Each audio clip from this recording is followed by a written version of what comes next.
lots of cornmeal, which is the answer I'm looking for. But there is something else in there that you're probably wondering about. But we're going to hold off on that until we look at it on the black paper. So let's take a look at it on the black paper so you know for sure. Yep. Looks yellow. Purple here, right? That like really wants to answer something. She's got a blue band on it. Oh, I think I know what you're talking about. Yeah, I think I Yep. Yep, she really wants to answer. Alright, who can tell me the other powder that's in the cup? You guys are really smart. How about you in the purple? Good job, it's salt. Now, who can tell me why it's salt and not sugar or gelatin? How about you in the other purple?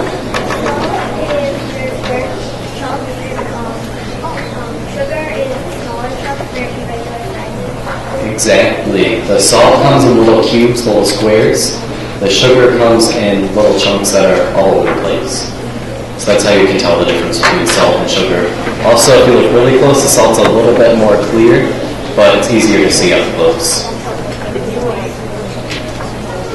So I guess just for fun, we'll add some water and see what happens.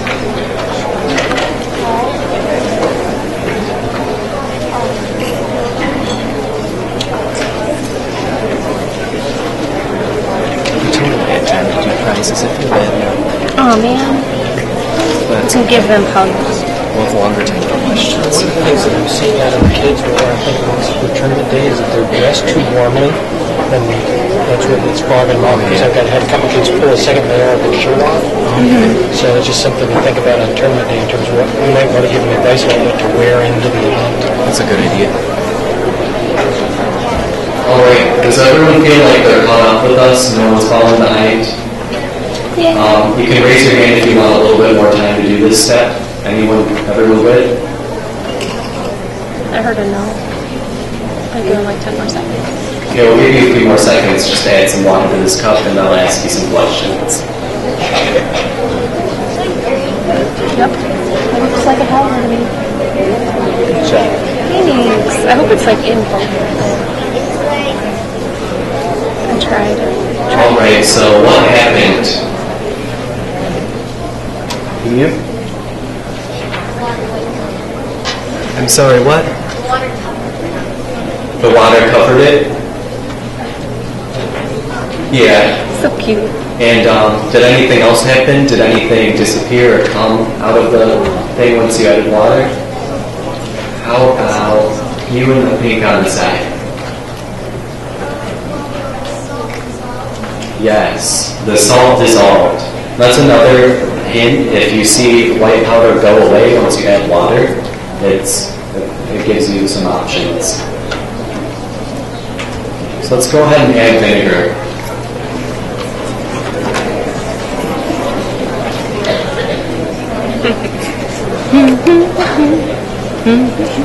Are you okay, Mason? Cool. Ooh, that was fun.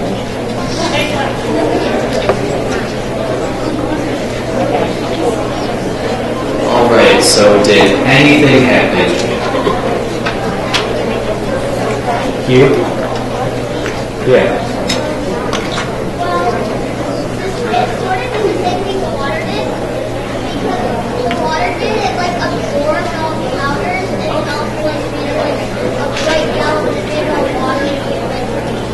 Yeah, that's pretty much what I'm looking for. It does the same thing as the water pretty much, if it does anything. Vinegar doesn't really tell us anything though. Kind of just makes your powders wet. How about we add some iodine and see what happens?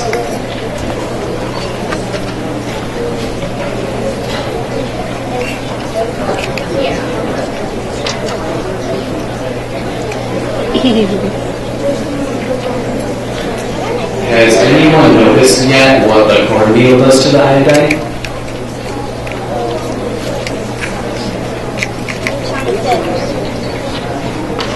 Hey, you can raise your hand to answer.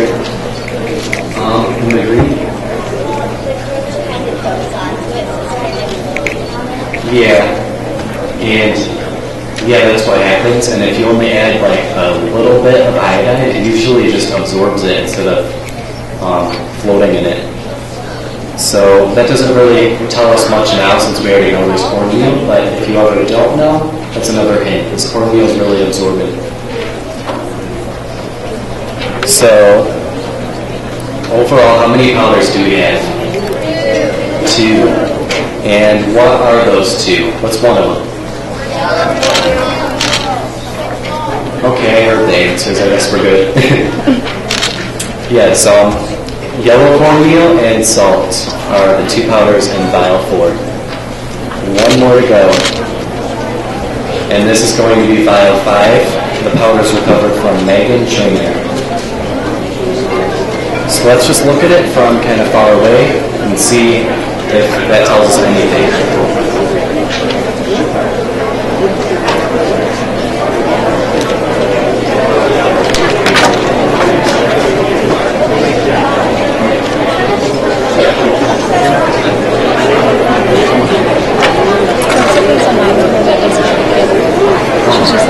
She's here. Makes sense. Yeah. Oh, we have some girls in here that want to eat with them. Okay. So can anyone tell me an adjective to describe the cup now? Maybe not. The purple? Well, yeah. We'll keep that a secret for now, okay? How about in the pink way back there? She said it got carrot in it. Could you repeat that one time? It's got carrot in it. Oh, I'm sorry about that. I apologize on behalf of our team. Usually there will not be air in the cups. That can come in part D though, so look out. Sorry, my bad. Okay, so the cup is white and maybe a little sparkly looking. A little bit. It might be a little off-white too. Did I describe everything you guys are thinking, or is there anything else you guys want to say? How about you?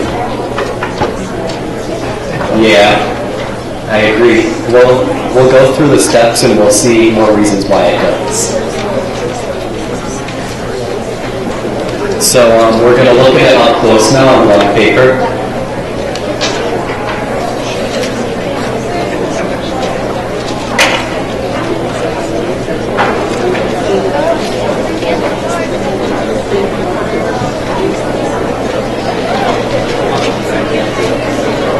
Now, does anyone see one of the powders?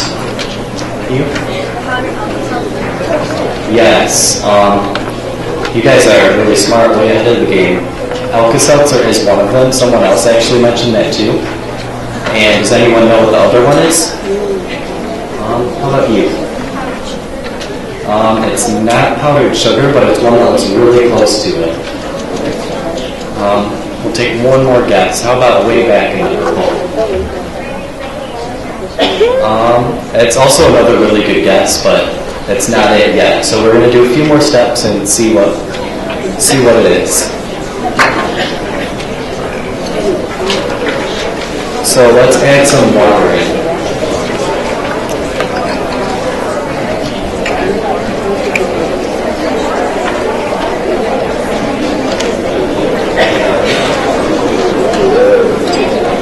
We're like 5 minutes ahead of schedule. Oh, okay. So that's pretty good. It's bubbled. Okay, so what happened? Yep. It fizzed, yeah. Now, if something fizzes with water, what powder that we already know about does that mean is in the cup? I hear Alka-Seltzer. That's the answer, yeah. There is Alka-Seltzer in there, and you might confuse that with baking soda sometimes. That's why you want to make sure you add water and vinegar. Because if you just add vinegar, both of them are going to fizz. If you just add water, only Alka-Seltzer will fizz. And we'll see that in a second because we're going to add vinegar.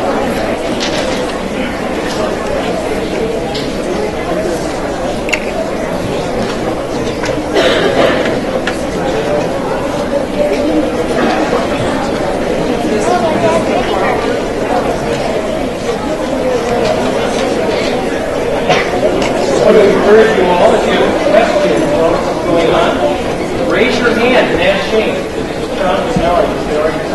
Don't be shy, right? Raise your hand and ask a question, right? All right, so first I'm going to ask a question, then I'll open up for questions for a second. Did it fizz again? Yeah. So it fizzed with water and vinegar? So that means Alka-Seltzer, right?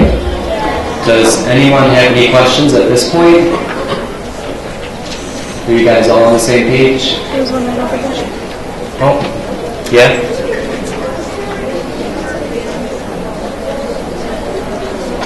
Did you ask what if there's baking soda and Alka-Seltzer? I'll tell you right now, I'm probably not going to mix them together. So, yeah, I won't mix them together. That's pretty cruel, actually. I won't do that to you, don't worry. Anything else? Right over here. Yes? Yeah, sure. I just wanted to I wrote yellow cornmeal for now, just because when you guys are buying your supplies, there's also white cornmeal, and we're dealing with yellow cornmeal. Cornmeal will be fine. As long as I know what you're trying to say, we're good. Yes? I'm sorry, could you speak up? Something about baking soda.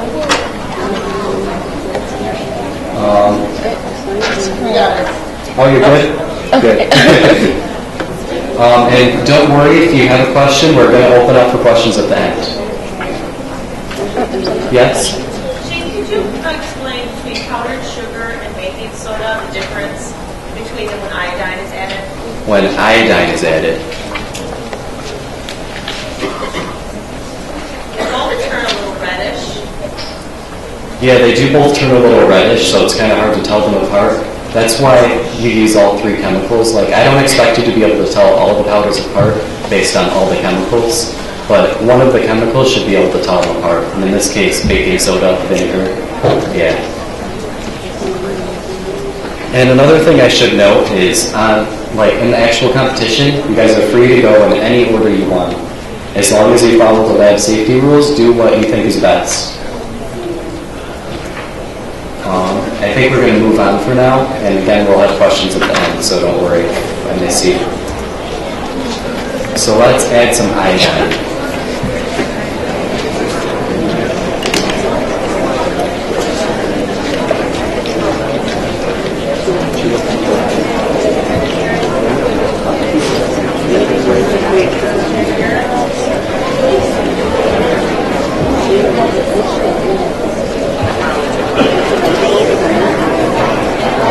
So raise your hand if it fizzed again. Yeah, it kind of fizzes a lot with the iodine. It really bubbles up sometimes. Yeah, it does. Yeah, and it looks really gross.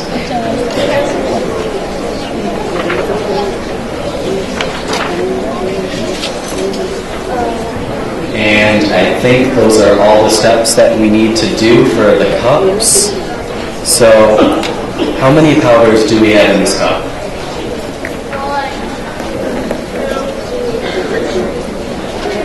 Alright, so we actually have two, and some of you have noticed it already. Take a look at the cup by itself. And it should be mostly white, but there might be a little bit of brown in it. What does that make, what powder does that make you think of? Yeah, I do hear it, flour. Now the tough part with flour here is, like someone brought up, a lot of the powders look the same when iodine is added. But I would say flour is the most easy to identify when you just look at it straight on and see it's a little bit brown. And if you guys can come up with another strategy, that is great, but that's just the way I do it. Yeah. Okay, so I think we're ready. Now that we've looked at all the powders from all the suspects, I think we're ready to find out which suspect matches the powders from the crime scene. Who is it? Raise your hand. Looks like a lot of you know, so let's shout it out. Yes. Suspect 2. I heard a Taylor Swift. So, now, this doesn't mean that she committed the crime. This means that the powders that they found on her match the ones that they found at the crime scene. So it could mean that she did it, but we don't know yet, because there's a bunch of other pieces of evidence we have to look at. And the same goes for, like, a lot of things in life. So now we're going to do chromatography. We're going to start it, at least. And don't do it yet, just pay attention to me for a second. Now, chromatography is a really long word. It's kind of hard to wrap your head around. The top definition is what I found on Google, and it's pretty tough. But what I describe it as is we use rubbing alcohol to separate the different parts of ink, and they kind of spread across the chromatography paper because they move at different speeds.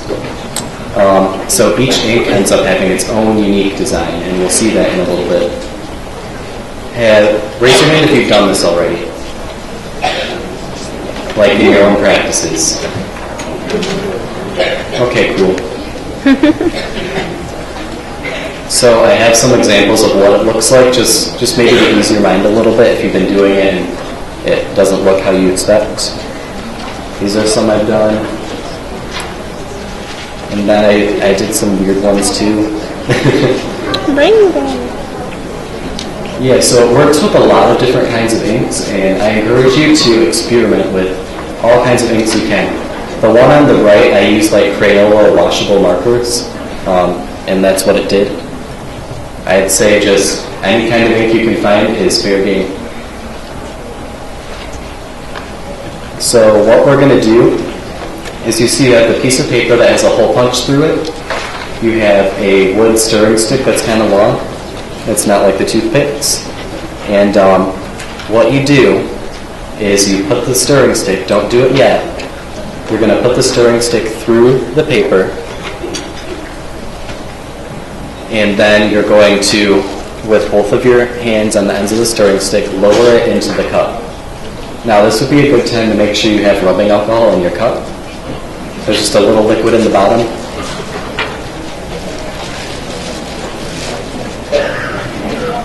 I'm asking if everybody has some. Is everyone good? Raise your hand if you need a minute. Do that again. Reenact that. Okay, I think we're good. You don't have enough alcohol in your cup to read the paper, raise your hand. All you want to have is just a little bit in the bottom little ring on the cup. And just that amount will be perfect.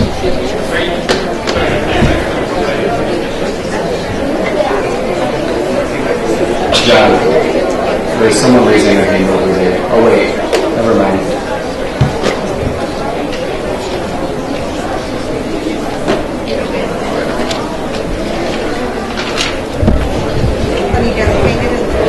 Okay, so I think we can start doing it. If you roll it down, make sure it's centered in the cup so that it gets right into the bottom little circle, the bottom edge of the paper. Should match. Touch the bottom of your paper, and then it's going to start to absorb it and move up it. Right. So you're good if you only have a little bit of alcohol on the bottom. Your paper should just touch the surface of the alcohol, and the paper's going to suck it up and create this really cool design. Now, it should work for most of you. If any of you have issues, raise your hand. I think we have a few extras still. Just put that in there and wait a little bit. And raise your hand when you have put the paper in the rubbing alcohol and you're ready to move on.